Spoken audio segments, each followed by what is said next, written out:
கல்யாண அரண்மனையிலேயே தங்கியிருப்பது எனக்கு கிடைத்த பெரும் பெருமை. அதெல்லாம் இருக்கட்டும். காலையிலிருந்து உங்களை அரண்மனையில் காணவில்லையே, எங்கே சென்றிருந்தார்? காட்டு வளத்தை கண்டு நீண்ட நாட்களாகிவிட்டது. அதனால்தான் அமைச்சர்களோடும் வீரர்கள் சிலரோடும் காட்டிற்கு சென்றிருந்தேன். அங்கு இந்த கதையை படித்தேன். இதை சாப்பிட்டு சுவைப்படி இருக்கிறது என்று சொல்லுங்கள் தாயே. நீ தரும் கனி என்றால் அது சுவையாகத்தானே இருக்கும். பல கடற்களுக்கு அப்பால் வேறு நாட்டிலிருந்து தமிழ்நாட்டிற்கு கரும்பை கொண்டு வந்தவர்கள் உங்கள் முன்னோர்கள் தானே. அதனால் இனிப்புக்கும் உங்கள் குலத்திற்கும் ஏதோ ஒரு தொடர்புள்ளது அல்லவா? அதனால் நீ கொடுக்கும் கனியும் சுவையாகத்தானே இருக்கும். கரும்பை விட இருக்கிறது தங்கள் பேச்சு. சரி, இதோ இந்த கனியை சுவைத்து பாருங்கள்.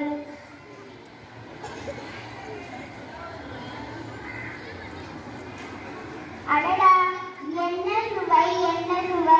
இவ்வளவு சுவையுள்ள கனியை நான் இதுவரை உண்டதே இல்லையே. என்ன கனி இது? என்னது உண்டதே இல்லையா? இதுதான் நெல்லிக்கனியின் ஒரு வகை. ஓ, அப்படியா? தாயே, மிகவும் எளிதாக கூறிவிட்டார். இது மிகவும் எளிதாக கிடைக்கும் கனி என்று. அரிதான நெல்லிக்கனி எப்பொழுதாவது ஒரு முறைதான் காட்டில் பழுக்கும். நாங்கள் காட்டு பகுதியில் சென்றிருந்தோடு ஒரு மலை உச்சி ஒரு கல்நெல்லி மரம் இருந்தது. அந்த மரத்தில் கனி பழுத்து நின்றது. நமது வீரர்களால் ஏற முடியவில்லை. பிறகு நமது அரசரையும் மரத்தில் ஏறி இக்கனியை பறித்து வந்தார். என்ன, அதியமானை மலை உச்சியில் இருந்த மரத்தில் ஏறி இதனை பறித்தானா? ஆமாம் ஆமாம். அது மட்டும் இல்லாமல் இக்கனியை உண்டவர்கள் நோய் நொடியின்றி நீண்ட காலம் வாழ்வார்கள். என்ன செய்துவிட்ட அதியமானே, நாட்டை காக்கும் பொறுப்புடைய நீர் இதனை உண்ணாமல் எனக்கு கொடுத்து விட்டாயே.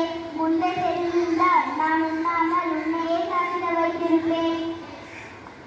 என்னை கேட்ட ஒரு அரசர் இறந்து போனால் வேறு ஒருவர் அரசராகிவிடுவார். உங்களை கொண்ட அறிவு சிறந்த புலையர் ஒருவர் மறைந்தால் அந்த இழப்பை யாராலும் முடிவு செய்ய முடியாது. அதனால் தான் நான் எதுவும் கூறாமல் நெல்லிக்கனியை உங்களை உணர்த்தேன். நீ கொண்டுள்ள பற்று என் உள்ளத்தை உருக செய்கிறது. உன்னை புகழ முடியாமல் என் தமிழே தடுமாறுகிறது.